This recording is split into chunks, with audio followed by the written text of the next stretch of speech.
Welcome back to Coach Hall Writes. My usual content on this channel is AP Lang tutorial videos, and because most AP Lang students are juniors, I figured I would post a video about 5 things for you to do this summer before your senior year. The first thing you're going to want to do is to make a college list.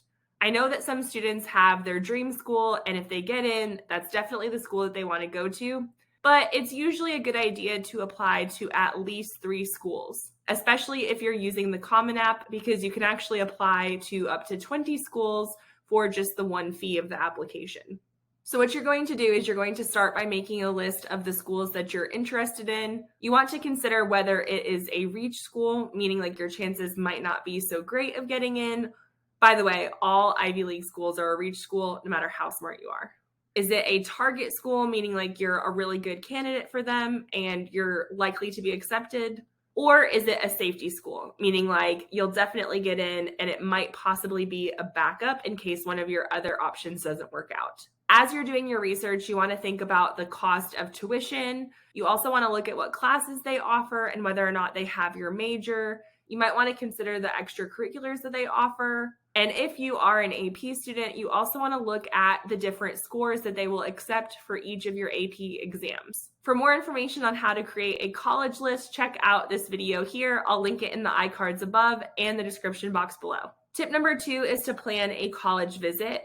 A lot of times high school students like to plan a college visit, especially for an out-of-state college during the summer, because that's when they're available. But keep in mind that you could also schedule these college visits during the fall. Sometimes students will like to go on a college visit in the summer just to see if they like it, and then they'll go back in the fall for another visit to see what it's like when there's actually a lot more students on campus. If you go during the fall or even the spring semester, double check with your school to see if they will excuse your absence, because most schools give students 2 to 4 days where they can go on a college visit. If you're not able to go on an in-person tour, then definitely try to do a virtual tour. Really look into their website, any promotional videos they have. You might even also go to YouTube and see if you can get some videos from different students talking about their experience at that college. Tip number 3 is to make a resume. You want to start by listing your education, your activities, employment, volunteer experience, honors and awards, etc.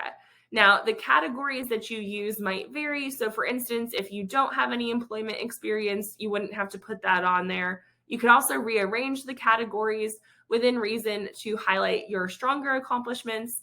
However, keep in mind that as a high school student, you want to put education toward the top.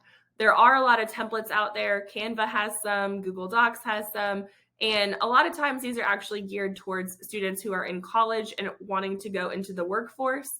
And so for those, they actually put experience toward the top and education underneath it. You can actually edit the templates though, so just make sure that if you're a high school student, you have education toward the top. And then usually people will put their activities, employment experience if you have it, so any jobs that you've been paid for, even if they're not a formal job, babysitting and stuff like that still counts. You can add your honors and awards and also your volunteer experience if you have any. And some students will also add languages if they're fluent in more than one language, or skills, so different certifications. That could also help. For more information on how to make a resume, check out this video here. I'll link it in the iCards above and also in the description box below. One of the reasons why a resume is helpful is because you can actually use your resume when you're filling out some of the college applications. Depending on whether or not you're doing the UC application, the Common App application, or the Coalition app, you're probably going to be asked about your activities and honors and awards. So it helps if you already have that information compiled because it makes it easier to fill out the application. Another reason why a resume is helpful is because for a lot of college applications or even scholarship applications, it asks you for a letter of recommendation. Usually you need at least one from a teacher, sometimes more. Now take it from me, as a teacher who has written several recommendation letters for students applying to a wide range of colleges and scholarships, it's really helpful to give the teacher a resume. Even though we can talk about what type of student you are in our class, it helps if we're able to give more specifics about your involvement in other activities. And so that's where the resume comes in handy. Because for instance, I might know that a student has been on the track team for 4 years, but I might not know their exact titles or leadership roles. So even though I might be focusing on them as a student in my English class, I might want to bring up their extracurriculars in my recommendation letter. And if I have the resume, I can do that more specifically. My next tip is to write a personal statement. Now, keep in mind, this is going to be a rough draft, and for college applications and scholarship essays, typically essays go through multiple rounds of edits, usually many more rounds than your average essay for high school English class.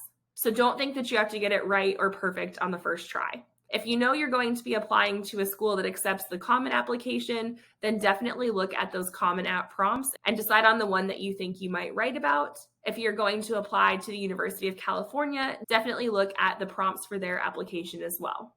Some colleges have specific prompts tailored to their university, like they might ask, why us? Like, why do you want to go here? Or they might have supplemental essays that range in a variety of topics. So if you're working on personal statements this summer and you already have your college list, figure out which colleges accept which essays.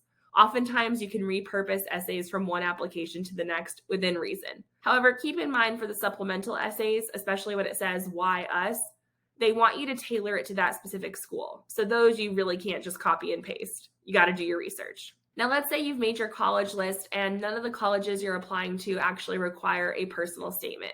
In that case, you would still benefit from writing one simply because you're probably going to be applying for a lot of local scholarships, and some of them do actually require a personal statement or essay. Not all, but some definitely do. So if you're not sure what to write about, I would start by writing about what you think your biggest accomplishment is or what your biggest challenge is. Now, sometimes these things kind of overlap. The reason why is because these are two really common prompts that you might see on college or scholarship applications, and it's something that you could repurpose later.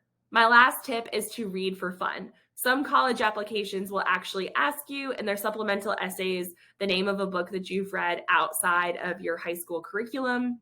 Also, it's possible that as you are touring a college or going for an interview, you might be asked about something that you've read recently. Now, this book does not have to be a classic. There's no right or wrong answer for this. So don't feel like you have to choose a title that makes you seem smart. Just choose something that you actually want to read. Because chances are, if you are a high school student, you probably haven't had much time to read for fun. So choose something that interests you, and it might just help you on your college applications. If you found this video helpful, then please make sure that you are subscribed, because over the summer, I will be posting more college prep content. Also, be sure to check out the description box below for other videos that will help you as you prepare for your college application process. Until next time, happy writing!